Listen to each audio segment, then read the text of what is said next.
মানুষ প্রাচীনকাল থেকে আকাশ পর্যবেক্ষণ করে এবং মহাকাশের রহস্য উন্মোচনের স্বপ্ন দেখেছিল।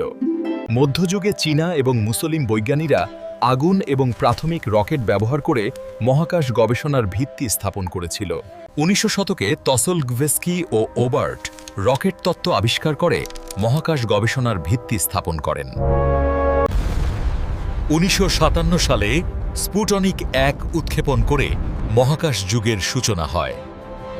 ১৯৬১ সালে প্রথম মানুষ মহাকাশে যায়, যা মানব ইতিহাসে এক নতুন অধ্যায়।